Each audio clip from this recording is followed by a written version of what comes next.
Welcome to the WPI Business School podcast, where we catch up with incredible alum here in the B School and hear why they chose WPI, how they chose the particular program of study, how they were involved in campus, and what their WPI experience has been like. I'm your host, Ed Gonsalves, and I'm an instructor here at the B School, and I'm excited to welcome Marc Printz. He's class of 2019, an alum here with a Bachelor's of Science in Business. And Marc is the founder and the VP of Development at Farmblox, which we're going to obviously talk about. It's a really interesting concept in an organization. So Marc, it's great to have you here today with us. Thank you for joining. Thank you for having me, Edward.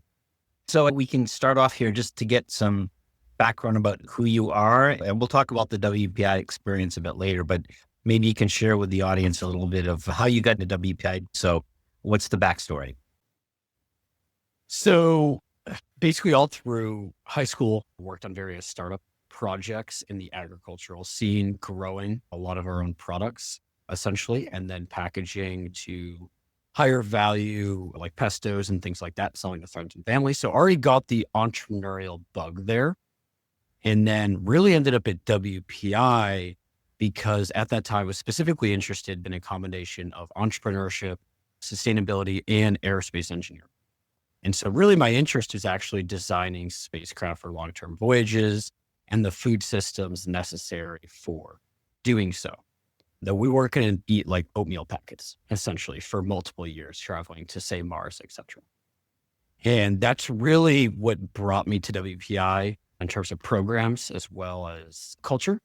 And then actually arriving at WPI on literally the first day on campus during new student orientation, met my co-founders of today at a talk by one of the entrepreneurial professors about entrepreneurial programs. And we both stayed after to ask him questions. And that's how we met. And then later re-met in one of our freshman year classes, one of the GPS courses. And that really set the tone for the rest of my academic time at WPI on a entrepreneurship trajectory, which quickly took me away from the aerospace engineering degree towards the business entrepreneurship side in all of the various entrepreneurship startups and projects that we worked on during our undergraduate time at WPI. Okay, so where did you grow up? What part of the country? Local? Oh yeah, Massachusetts. Was in Massachusetts, Middlesex County, and went to a very project-based middle school, high school, charter school, where it wasn't so much on exams, it was more on projects and group work and presentations. And so that's really where that whole group work aspect got it to me. And I guess even the business side of working with people. Yeah. So you said Middlesex County. Is it Rentham? Billerica, yes. Billerica. Or Billerica. Billerica. Okay, Billerica. Yeah. But my family's actually both from split between Mississippi and some uncles out in California and then France. And so always grew up, basically, if you went to see family, you'd hop on a plane. Okay. And the food interest, what sort of drove that? So growing up, we grew a lot of our own food, backyard garden. So, I had distinct memories even at 4 years old or 5 years old, helping harvest like green beans, as well as like blackberries and blueberries, and like climbing over a fence to get in there because I couldn't open the actual door yet of the fence, but I would climb over it and I would accidentally like fall and spill the blueberries. Yep. And we just grew a lot of that, and we were foodies. When we would travel to a new place, instead of doing the history tour, first we did the food tour. Okay. We eat while there. And we just grew up really all around, live to eat. And everyone in my family is such a good cook, especially on the European side of the family, where they all grow a lot of their own food. They have a lot of, their own chickens, they have their own ducks, their own gardens, they have fruit trees.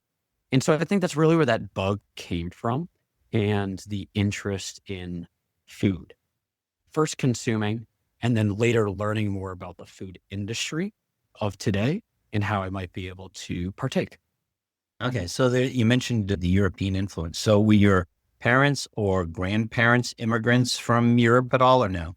My father. Yep. From France, specifically on the French-German border. So there's a lot of history there.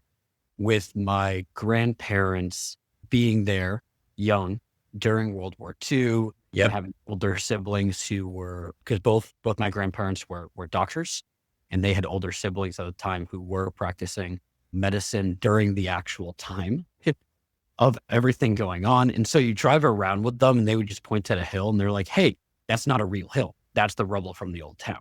You're like, really? Yes. Yeah. Which is crazy. So we're just first meeting for the first time here, and it's amazing. I'm obviously a bit longer in the tooth than you are, but my parents were immigrants from Portugal. And I remember growing up, we had a garden, and my father, it's actually a pretty significant garden, made his own wine. We had a wine cellar. So that sort of history and culture that came from Portugal translated over here to the US. And although I appreciate a good wine, I guess I've distanced myself a little bit from that. For me, I'll go to the wine store and buy the wine. We don't make it, but I still have my own garden. So one of the first things I did when I bought my first home is there's the garden. It's going to be there. And I carry that tradition on. Unfortunately, my 3 kids haven't done that. So have you been able and fortunate enough to travel back home to France at all, Mark? 2-3 times a year. Okay, perfect. And I think one thing that is still the case in Europe is food is very different there. It's people care. I mean, in Portugal, there aren't any fast food restaurants. In France, in the big cities, there might be in Paris. But when you go there, the food is so much simpler. It's so much healthier. You go for a month in Europe, right? You eat, at least I eat like crazy. I come back, I've lost weight. Why? Because I'm eating healthier, smaller portions, great quality food, and you're walking everywhere. And it's a completely different dynamic than we have here in the US. So it sounds like we have that sort of connection there and experience because of immigrant parents. Exactly. And it's a completely different way of seeing things. It's all about quality, not quantity. And it's more about the experience. I mean, it comes down to a simple dish of a little feta cheese and a tomato and a piece of basil. Yes. That's all you need. Oh, yes, it's true. So why do you need to make it so complicated in so many levels of flavors? Just make it simple. 100%. And so, yeah. And there's also an important aspect, I would say, of quality of life that comes from the European roots. Quality of life, people work hard, but they also understand they need to live, right? And so it's interesting that even today, related to, our working with farmers, it's helping them balance that quality of life so that they can not just grind away and constantly have to work to the next crop, but they might also be able to improve their quality of life and have peace of mind. So we'll circle back to food in 1 second, but I want to just touch upon your interest initially in aerospace. What drove that particular interest? And then I think, blending that with your interest and love of food seemed like a natural transition. But what was the initial spark that had you go down that particular road? That's an interesting question, and not one that I've thought about for a while, of why the whole spacecraft going past Earth sort of thing.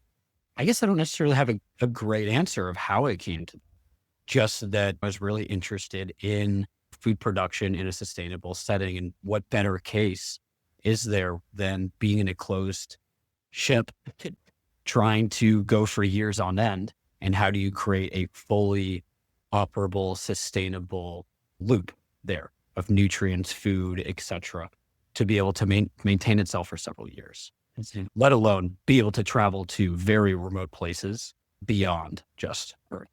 Okay. We'll circle back to that in a minute. In terms of the interest you had in aerospace engineering and technology, STEM related disciplines, were you solid in math and science and had interest in that when you were in middle school and high school? Oh, yeah. Every STEM field, every STEM, math, physics, science, everything. All right. So that makes sense. You were material science. Yeah. Okay. So AP physics, calculus, those kinds of things were. That's an interesting thing, that even at our high school, as I mentioned, we weren't really exam based. We were project based, which means we didn't have AP. And so that was an interesting thing that drove me to WPI. It was that I went as far as I could in what we had, jumping ahead math courses, but we didn't offer AP. Okay. And so with WPI, there was the flexibility to still count that, I did Calc 2 coming out of like WPI, for example, and was able to jump into those courses, Calc 3 level, for example, at WPI. Same for Spanish courses. Language, we didn't, again, have AP, but I was able to leverage those and the projects that I'd done to essentially jump ahead a few classes within WPI. Okay. So I'm undergrad, double E grad from WPI, and I got my master's part-time going back to school. And when I came as an undecided engineer. The thing that drove me was the space program. So I graduated from high school in 77, and we were in the throes of man on the moon. And there were hundreds of thousands of engineers, technicians, scientists working to that one goal to get to the moon. And it brought people together. And that's why I pursued that. And then when I got here and I took a few classes my freshman year and tried to understand, then I made my decision to go to electrical engineering and stay with it. It sounds like, and maybe you can speak to this a little bit, you came here having a certain view and then pivoted once you got here. What were the things that made you make that adjustment and started focusing on business? So I came in aerospace engineering, minor sustainability, took a few entrepreneurship classes freshman year, and ultimately what actually drove it was meeting my co-founder of today and us starting to work on various startup projects. So for our GPS course, first semester, freshman year, we worked on one sort of startup like concept business model. Yeah. While on the side working on a separate one, which was for gamified charitable giving, essentially. You play a trivia game and you donate. And so working on both those aspects at the same time, found that I much more enjoyed the business entrepreneurship side than essentially doing aerospace and mathematics and physics. And that I liked working on large picture problems of sales, marketing, business model, and then a little business development of how can we develop a product that might provide a value and to a certain market, and the journey from there and the discovery, the customer discovery. And that drew me away from engineering, those projects, and actually doing and starting various small businesses. Gotcha. Makes sense. And I think the school does a good job of providing those off ramps or on ramps to different areas, right? So you can come here thinking one thing, because you had that project-based learning, which WPI is built on, right? The WPI plan is over 50 years old and it's based on project-based work. You get to sort of test out in a safe way, if you will, these kind of areas. And it sounds like you did that. Didn't you mention that you met your co-founders like day one? Is that true? Yes, that's correct. So for a first day of freshman orientation, before the year had actually started, that we just met after a talk of an entrepreneurship professor to ask questions, and then re-met in the same class where we started working on the same project that ended up being the first business we were working on. And then we attended a talk by Martin Burt, who is also involved with WPI, about various, I would say, entrepreneurial projects happening that he was also involved with. Right. And that led us to think about the gamified charity donate. So it was all connected that within the first few weeks at WPI, all that startup entrepreneurship started happening. And I knew I was interested in that because I wanted to join the makerspace component, but I thought I wanted to be more on the maker engineer side. And it turns out, actually, I wanted to be on the business side. And it's funny you mentioned Martin. So he's still here. He's essentially a social entrepreneur. He's an incredible person. He's from Paraguay. He's actually the former mayor of Asunción, which is the capital of Paraguay. People have talked about him as maybe being president of the country. He founded Poverty Stoplight, and he still teaches a class here in social entrepreneurship that's highly regarded and people love attending. So I'm not surprised that he had an influence on you because students love to hear his story and what he's talking about. So that's good to hear. So let's move forward now. There was actually just a meeting earlier today where people were talking about what makes the business school at WPI different than a business school at any other school. I think we have a view of that, but I'd love to hear what you feel that differentiation is. So in many cases, being a part of a business program, looking to start a business, when you're surrounded by just other business people, you end up with a certain type of business that you create. or you're constantly looking for, hey, who can help me build this product? Being a part of a business program surrounded by engineers, you're like, oh, I need a software engineer. I need an airspace. I need someone else who can design electronics boards, etc. Well, a bunch of different people out at WPI, and everyone is very interested, especially at WPI, in working on and building cool stuff, but also doing good. They want to work on cool things that have an impact. And so I think that was also pretty instrumental as well, that it's people who are motivated, and you're surrounded by all these people who have very high technical skills and are trying to find something to work on, and then being able to provide a business aspect to help direct them and their energies to work on things that can immediately, impact someone out in the world is pretty unique, given that there's such deep technical expertise at WPI. So this is the first time we're talking and meeting, right? Couldn't have asked for a better. So I'll try to simplify that lovely dissertation on how you saw the business school being different. WPI, in my experience, and at least in what I try to do, WPI is a business school for engineers, scientists, and technologists. And because of that, you have these great resources. And I think that's a good lead in now to Farmblox and in your company and what you're doing now. Technology is being used everywhere. The use of tech, especially to have impact and change how things are done, is universal across every area. And certainly in agriculture, right? You could call it agro-tech, call it whatever you want. But ability of what technology has done to be able to produce more food. Think about the impact of combines, irrigation techniques, using drones to do aerial surveys and adjust the use of watering or other technologies, or whether it's things to increase the yield of a crop.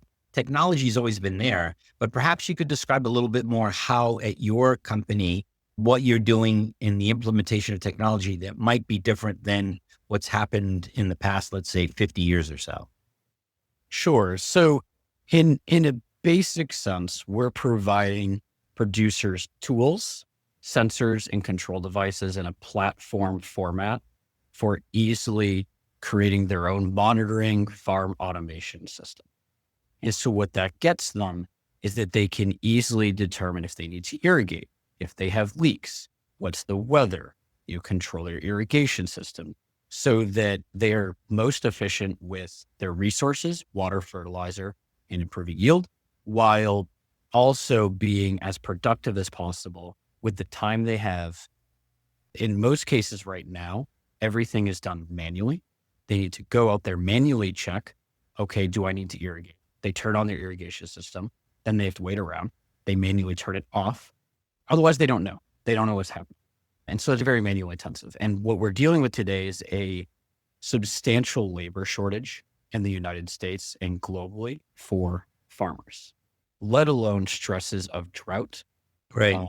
And everything else going on, especially tariffs, is that labor is the number one thing, that the average age of farmers is 59 to 60 years old. It's getting older. It's increasing. Younger individuals are not entering the agricultural field as much. Absolutely. And so it doesn't matter if you have the water, if you don't have the labor. So you need each person to achieve as much as two people used to be able to.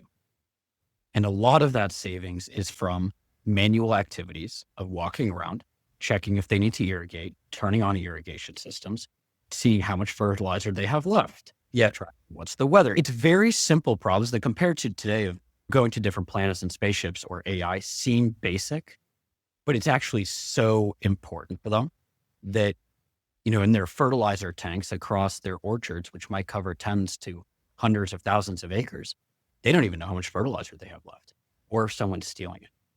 And so just telling them what's left and what they have and what they need to do, providing the data to make those decisions, is enormously important. Now, I would also highlight that to date, the industry, it's termed agrotech, agtech. Yep. And which is apt. It is correct that it is technology applied to agriculture. Now, that is true, but that is self-limiting in terms of who is going to adopt those products. Just in the term technology, that a lot of farmers are not technology natives. They Right. might have a flip phone or they might have a smartphone, but they are not technology apt people.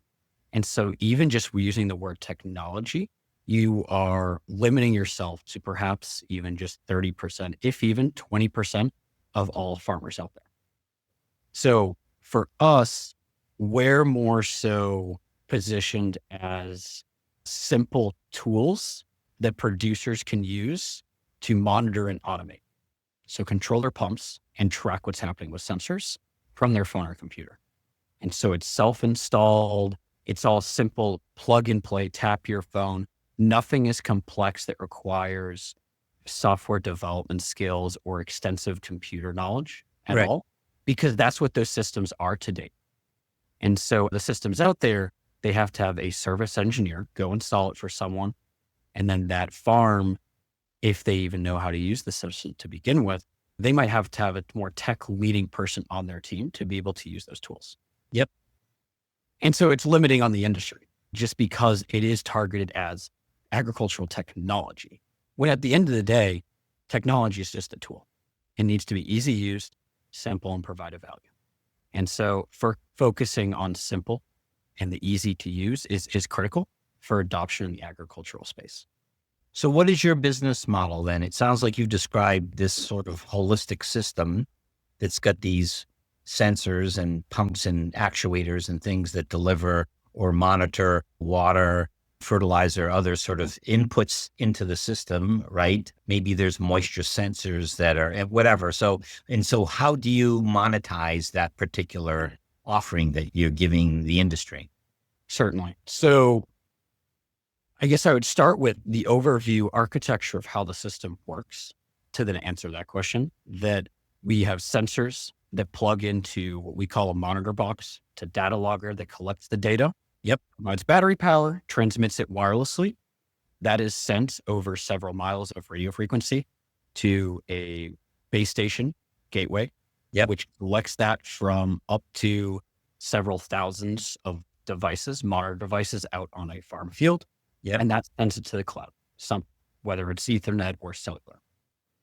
Now, those sensors that we plug in are third-party sensors, either from established sensor manufacturers in the United States, such as Meter Group or Lycor, or generic ones we source ourselves. From our perspective, we can work with really any sensor. We put on our own proprietary adapter so that it's plug and play. It's always the same connector, no configuration required in the system. Plug it into our monitor box, tap your phone to it, and the app give it to a name. The tap to phone just pairs it with your account. Give it a name. So, Westfield Row 12. Or Yep. Then that data appears in your app, transmitting to a base station. So that's really the entire setup. So for a pricing perspective, we're selling the sensor based on what that sensor costs. And then there's that monitor box component, which a producer can either purchase with a subscription component, or there's a lease or an annual lease so that they can benefit from a lower capital cost to enter, as well as the benefits of a lease model. And then they purchase the base station gateway infrastructure. Yeah. But those can cover many, many miles of terrain. So the infrastructure cost is intentionally low, even price as well as margin wise, so that it's not prohibitive to individuals to set up a automation system just because of infrastructure. And then I'm assuming there's a dashboard, and do you look at sort of a software, a SaaS model for the application that runs it all, and you get some kind of like subscription revenue from that? Is that how you handle that? So that is all baked into the per monitor. Okay. Because it's how many devices do they deploy? Do they deploy 10 or do they deploy our largest deployment is 1,800? Gotcha. So based on their size.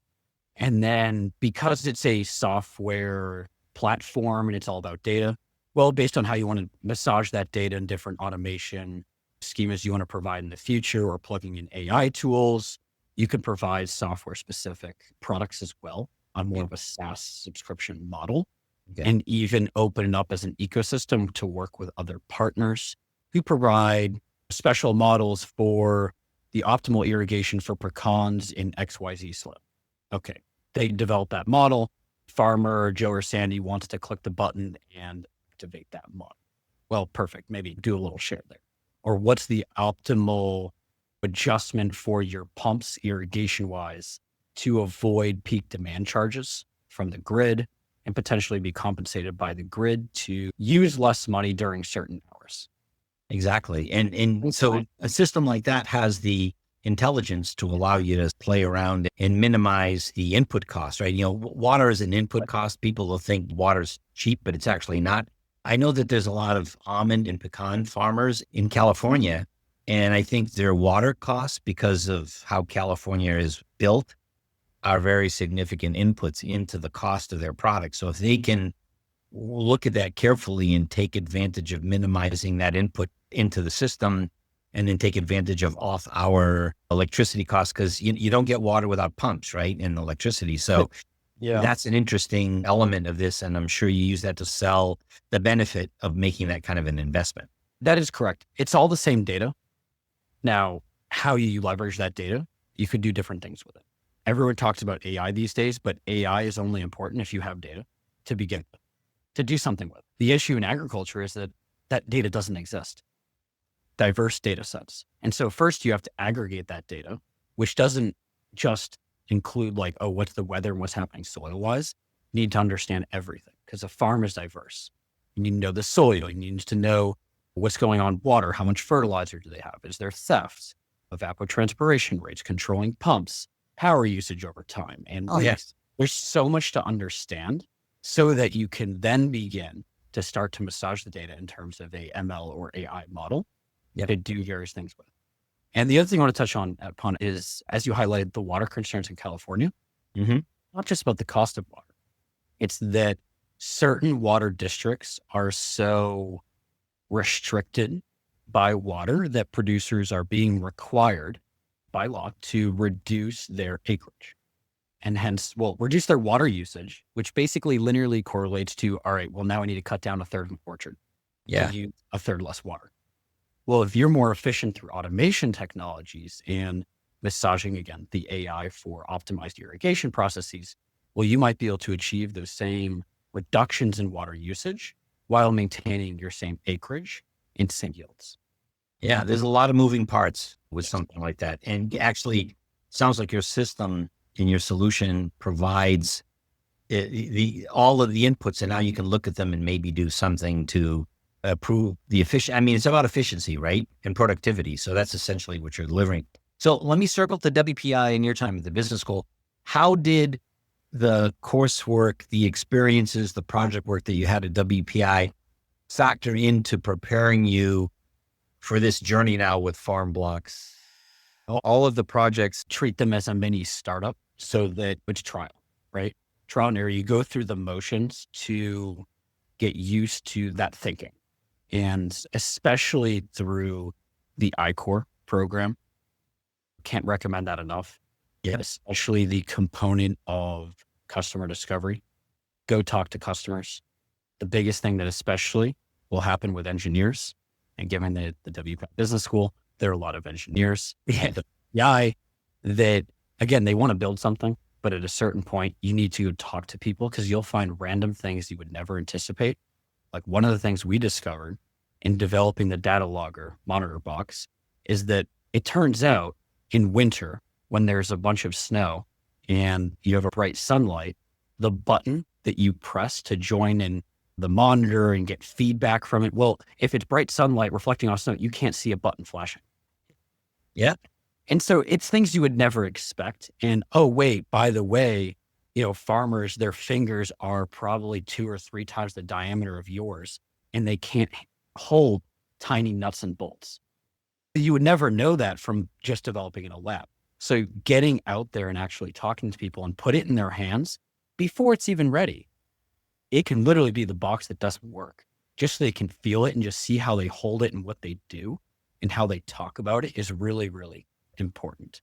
And I think that's something that through the I-Core program and a lot of the WPI entrepreneurship courses, really recommend it and push you to do so with those projects of thinking about, oh, what could be a different business you could do and develop a business model around that.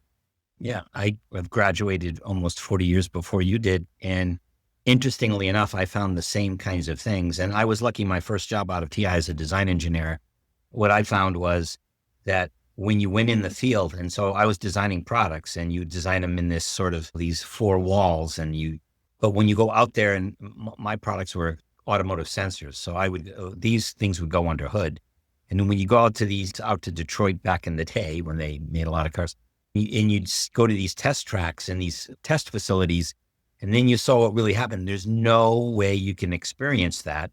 And I think your example of, okay, you can't see this light because the sun's hitting it. And then you have just practical issues, ergonomic issues, where farmers tend to work with their hands and they're rough, and just the ability to touch and move and handle things. Those are practical design concerns that you probably wouldn't appreciate unless you went out there and did it. So I think that's a really good example. And WPI certainly does do that and put you through these projects and the other things that you mentioned, like iCore. You get to experience that. Okay, get it out there as quickly as you can, even if it's not perfect, and learn that way. It'll be much better than if you're doing it inside this antiseptic lab where everything's pristine and perfect, and you don't get that experience. Right. One of the most, I think, random things that we didn't anticipate. What's that? Squirrels. Squirrels. Squirrels and woodpeckers. Yeah. They see something on a tree, let's say, or the equivalent in California are coyotes. Yeah. Well, they're going to go around and chew on it. So it's just things you would never expect. And you're like, huh, okay. Yeah. All right. I guess that kind of makes sense. Or turns out Vermont and Quebec, commonly, they'll have 6 weeks of no direct sunlight. Right. Oh, well, if things are battery powered, you have to survive that under tree cover.